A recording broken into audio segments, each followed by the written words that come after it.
Ini Tecno MegaPad 11 udah launching 8 bulan yang lalu dan sangat laris. Iya, buat tablet perdana dari Tecno udah kejualan 5.000 plus unit. Tapi pertanyaan paling penting, dengan harga 2 jutaan, apakah masih worth it? Dan pertanyaan yang paling sering ditanya, apakah tablet ini bisa gantiin fungsi laptop? Langsung aja kita bahas soal comeback top to date Aiden Channel. Nama gue Greg, let's check it out.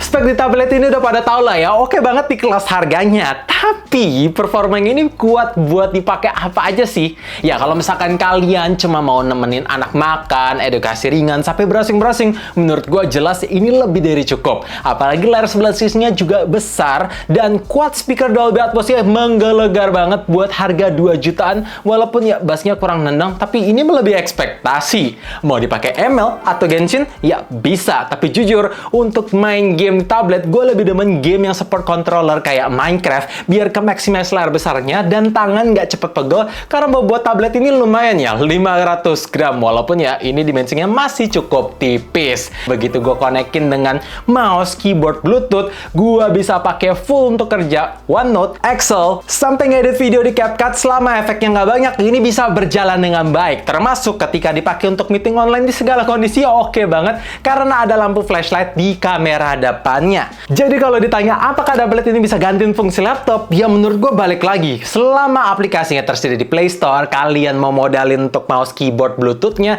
dan kebutuhan buat office ringan, jelas ini bisa banget. Oh ya, ada satu hal yang jadi nilai poin plus tablet harga 2 jutaan yang jarang gue temuin, yaitu tablet ini tersedianya koneksi 4G.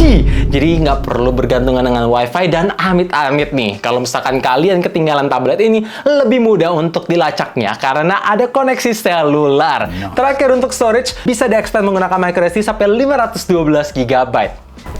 Bagian yang cukup sering dilupain sama banyak orang tuh di software, padahal ini penting banget untuk penggunaan setiap hari. Jadi di sini gue pengen ngasih tahu kelebihan dan kekurangan iOS di tablet ini. Ada 4 hal yang gue suka. Pertama, Kids Mode. Buat orang tua muda ini ngebantu banget karena bisa pilih aplikasi apa aja yang boleh dibuka, jadi lebih aman kalau tablet suka dipakai bareng-bareng dan anak gak bisa keluar dari aplikasi lain atau buka hal yang gak seharusnya. Kedua, UI-nya ini simple dan ringan banget. Iya, ketika mau dipakai buka tutup aplikasi berasa cepat, responsif, dan tentunya karena ini nyaris pure stock Android, jadi berasa ringan. Ketiga, ini yang paling sangat gue apresiasi, aplikasi bloatware-nya itu minim banget, jadi nggak diganggu sama notifikasi dari aplikasi bawaan, dan storage yang dimakan pun jadi nggak banyak. Ya, bisa lihat lah ya, ini free storage-nya berapa. Keempat, ini asisten bawaan dari Tecno. Emang nggak secanggih kayak Google Assistant, tapi buat perintah sederhana kayak buka aplikasi atau nyari setting tertentu, ini lumayan ngebantu dan responnya cepat.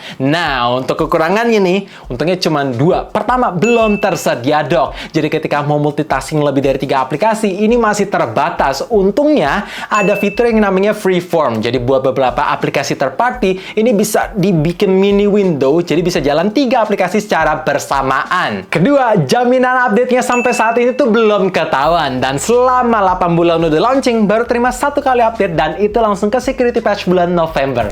Baterai di tablet ini nggak cuma sekedar besar doang, tapi memang bisa dipakai seharian alias awet. Ya, ketika gue pakai browsing, nonton YouTube, main Genshin Impact, Minecraft, bisa kalian lihat sendiri. Bahkan untuk hasil SOT-nya masih bisa tembus 8 jam ketika dipakai intens. By the way, itu gue pakai full cellular data. Jadi di sini kalian bisa ngelihat gambarannya ketika dipakai di keluar, itu idealnya sehari nge-charge berapa kali sih. Dan ngomongin soal charger, ya ini bagian yang bisa bikin sabar sekaligus ngajarin kita untuk terhubung sama orang secara real life. Karena cuma support di 18 watt fast charging, jadi ketika colok dari angka 5-100%, maka waktu 2 jam 58 menit. Emang setelah 8 bulan berlalu, bezelnya ini harus gue akui masih tebal. Tapi secara fungsi, dari warna yang dihasilin ini cukup bagus, kelihatan colorful, walaupun bukan yang paling gonjreng. Dan kalau cuma sekedar scrolling sana-sini, refresh rate 90Hz-nya masih berasa mulus-mulus aja. Tapi, kalau udah pemakaiannya udah di luar ruangan, apalagi outdoor track matahari, rasanya brightness di tablet ini agak kurang ngangkat. Oh iya, sampai saat ini gue belum melihat aksesoris stylus resmi dari Tecno. Alternatifnya gue nemuin harus beli stylus yang support kapasitif kayak gini, walaupun memang layarnya belum support palm rejection, jadi harus melayang. Sebenarnya kalau misalkan buat hobi atau permulaan karir, ya bisa-bisa aja kok dipakai gambar kayak gini. Gue sendiri pakai aplikasi Sketchbook. Ini gratis, kuasnya banyak, dan bisa diatur ketebalannya. Jadi kalau misalkan kalian suka gambar-gambar, jangan lupa download aplikasi yang satu ini. So guys, kesimpulannya, setelah 8 bulan rilis, menurut gue ini masih jadi salah satu tablet terbaik di harga 2 jutaan kecil yang bisa kalian beli sekarang. Yes, udah support koneksi 4G, speknya masih oke, layar besar, baterainya awet parah, dan software bersih. Oh ya, ini udah termasuk freestanding case. Kekurangan yang paling major menurut gue cuma 2. Pertama, layarnya nggak support palm rejection, dan kedua, kameranya ya biasa aja. Nah, buat kalian yang udah pakai Tecno Megapad 11, boleh dong share suka dukanya di bawah, biar bisa ngebantu yang lain, karena sharing is caring. Nah, gue berharap banget dengan adanya video ini kalian terbantu, dan kalau misalkan terbantu, jangan lupa like, share, subscribe, dan nyalain lonceng notifikasinya juga supaya tahu kapan video baru diupload. And as always, stay safe, stay healthy, stay updated with up to date. Thank you guys.